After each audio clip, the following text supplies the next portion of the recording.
So hello everyone, my name is Luke. I'm a pen tester with Verizon. I'll pass the mic to my left and my right to introduce these guys. You could say that we all do the same type of work. For the most part, it's about the same. And we're also part of the DEF CON group. So if you have any questions after this, we're happy to talk to you about what we do on the side or more in depth if something wasn't asked here. Since we have 15 minutes, it'll probably be pretty rapid fire, so we'll just jump right into it. I'm JT Webb. I'm a penetration tester for a local accounting firm here, Elliott Davis. Y'all probably seen them somewhere around here, pretty close. My focus is mainly on internal, external, social engineering. So yeah. Hi, I'm Nick Mansfield, and I'm a penetration tester at a company called Highpoint. And if you have a question, there's a mic over here. You can come find me or I'll come to you. We're ready for that first question. Thank you, Barry. What a gentleman. So So I want to know, how often have you all run into situations with like ransomware in particular, like agents outside of company actually trying to ransom data or connectivity? Does that happen fairly often, or is that more rare these days?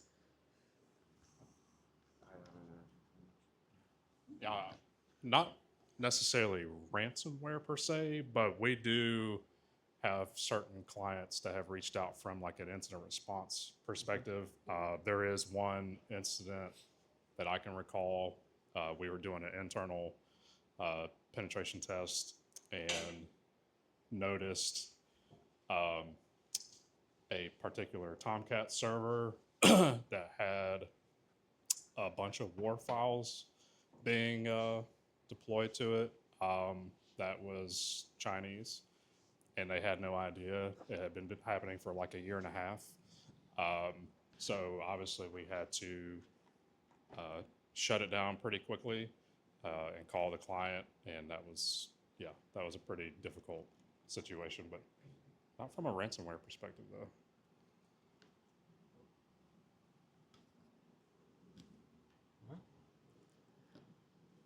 When you're doing a penetration test at a software development company, what can the development team do to make sure they get the maximum benefit out of having you there? Except that we're there to help them work better, develop better, to be more secure for themselves, their company, their team, and their customers. Don't push us out the door. Don't be antagonistic.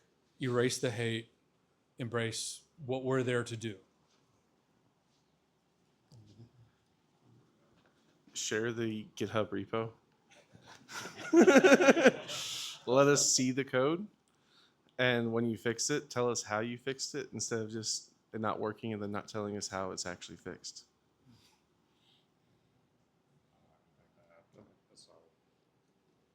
What? Just kind of follow up. Is that common in China, like an adversarial relationship with companies that you're The question was chuckle inducing because it's true.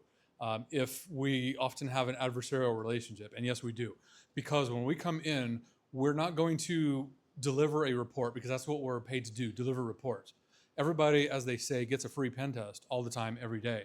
The difference in what we do is we give our clients reports to let them know what's broken. Rather than those free pen tests, they don't get reports for those. They get ransomware.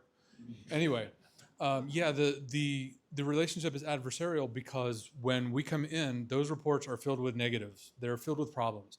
They're filled with you need to fix this, and the following 900 pages of things. Sometimes it's really bad. Sometimes it's not so bad. So the adversarial relationship absolutely does exist. And if it weren't there, it would make everyone's life a little better because we wouldn't feel like we're walking on pins and needles, and the developers or the company themselves could probably gain more out of our work because they would accept that as, no, this is not extra work. This is something that we need to do to improve our processes, to improve our company, and help our customers at the end of the day. What's the most interesting vulnerability that you've found, or the one you guys still talk about and laugh at the client who had that? Oh, well, that would be Eternal Blue. It's a vulnerability with SMB that's one click and admin access to this Windows system. That one is just really fun because it's so easy. But otherwise, it's when you get the command execution on a web server or a web app that wasn't the intent at all. You were looking for cross-site scripting and found something way more potent. That's a lot of fun. I'm trying to collect my thoughts to add to that. We don't come into a space to poke fun at a customer. That's not really the best way to go about it. Rather than, I can't believe you screwed this up so badly. It's more like, we're going to help you improve this terrible train wreck of a situation you have. So trying to look at it in a positive way rather than joking and laughing. But what Nick was mentioning, that vulnerability, I think it dates back to Server 2003, and it's still around. Anything to add? No, that's a good one. Next one. What are the most common vulnerabilities? I mean, is it different from what OWASP lists? The question is, what are the most common vulnerabilities? And it's somewhat different. OWASP focuses on web applications, whereas our work tends to focus on everything. Web applications to network infrastructure to social engineering, physical pen testing. It runs the gamut, as well as wireless networks as well. So there's not one common one, but I think if somebody just came up to me and said, hey, what's the most common thing you find? I would say weak passwords. Everybody seems to be kind of lazy on passwords. They store them insecurely and they reuse them. And when companies are very aggressive on the recycle policy, let's say 30 days or 60 days, you have to change your password. Most people put some numbers on the end of it that happen to match the month or something like that. Something very easy, like JT's password is his company name, 06 exclamation mark right now, and next month it's going to be 07. I don't know how I know that, but I'm just making a guess. So there's common patterns there that people do. Anything to add? So you don't like password requirements, requiring you to change your password every month? I'm personally a fan of changing password once a year. Something that's longer so that you can have a longer password and get to know it. But as far as the most common vulnerability I see, if I'm going off of something like a vulnerability scanner, it would be TLS 1.0. Just that happens a lot where people have old encryption enabled.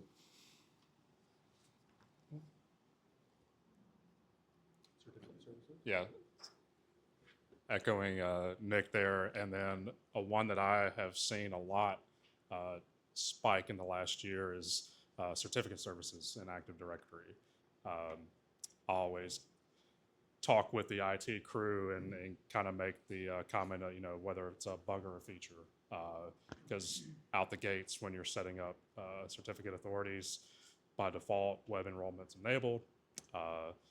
And that just causes a lot of issues. You can get BA within a couple of minutes. What do you find the most engaging about being a penetration tester? Like, what keeps you going, or do you find fulfilling about it? So for me, it's really just helping the client and building that relationship with the people. Kind of going back to Barry's question and what Luke was saying about, and even this gentleman over here about adversarial relationships. Sometimes when we're doing penetration tests, we're coming in on the first time. So there may be somebody that has done a test before us, and maybe that wasn't a good experience. And so I know personally, I want to make sure that they have the best experience, and they, like Luke said, they know that I'm there to help them and not beat them down. Helping the customer definitely drives us, but I think there's a deeper need for all of us, the reason why we got into the field, and that's typically the rush that is felt when we get into a place that we weren't meant to be. Kind of like sneaking into a building or jumping on somebody's Wi-Fi network and cracking the password, or getting into their domain and owning everything, or finding passwords that were hidden under a keyboard when nobody thought would be found there, because who would look under a keyboard? It's, I can echo everything that JT said. It's for the customer, but there's also a rush. There's also just that feeling like you don't forget your first time of compromising a system or compromising a domain or compromising a user or locking out every user's password in a domain like I did a few months ago. These things happen, but that rush kind of keeps it going for me. Yeah, you learn a lot about people in a company when you find out what their passwords are. You learn about their pets, their family, and many other things. But yeah, that too. But yeah, from a personal thing, that's what I find fun. From a professional side, it's seeing these people that you get to work with. It's great when it's consistent, that you get to work with these people that have to deal with so many other things, and you're helping them with this one little piece to hope that that doesn't impact them on a weekend that they don't want it to impact them, that you're helping, deliver better product. And sometimes some of those groups don't want that, and sometimes they are so glad that it's happening, and it makes you feel good. What are your feelings about password managers outside of LastPass?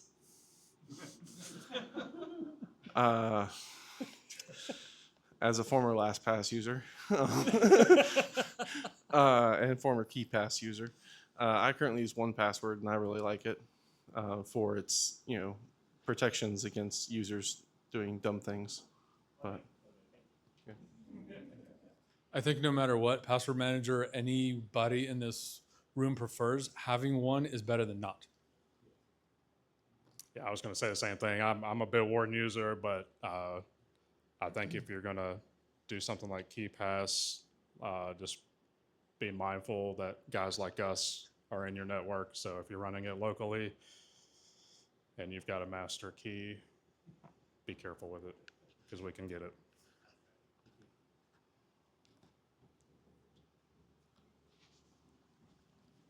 That is another rush, cracking into KeyPass.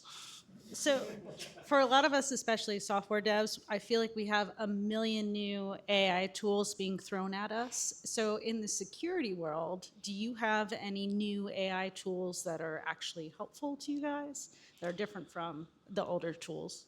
Yeah, so some of our tools are starting to introduce AI. We use, I think all of us here use a tool called Burp Suite, which is made by Portswigger, and they just started introducing AI into their tool. But the risk there for us is that, we can't introduce customer data that might be sensitive internal to those kind of models. Right. So it becomes kind of a balancing act. Right now, I'm looking at using something like Cursor to develop additional tools that aren't customer dependent, but more customer agnostic that can be used. But that's how I'm looking to use it. Very cool.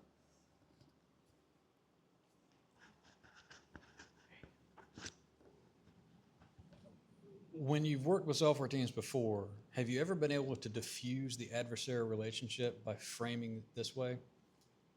We're going to give you a report that is going to force your management to let you fix all the things you've been wanting to fix for the last year. Along those lines, I sometimes have these conversations with management, with developers, with technicians, with people who didn't hire us, because sometimes the people who hired us might be the CTO, the CIO, the CISO, somebody way up, completely disconnected from the front lines. And we'll ask them, what can we do to help you? Or at least this is what I do. Hopefully these guys do the same. What can we do? How can we write our report to help you move those mountains that are standing in your way? Do you need more budget? Do you need more training? Do you need more assistance? What do you need? How can we write this better to help you solve those problems? Yeah, usually when it's the actual team requesting the test versus upper management, they're far more interested in, working with you to figure out like, hey, these are the key concerns we have that we've been trying to tell management about, and they're not listening. I wanted to piggyback off of Jen's questions a little bit with the AI. Since the sort of mass adoption of generated code, have you noticed a difference in quality of the code, positive or negative, or has it not been enough time to really assess that yet? I haven't noticed a significant change yet. I think we Yeah, have time for like one more question after this. The companies I work with, again, sensitive information, right? They can only do so much with AI at this point. So I haven't interacted with it much.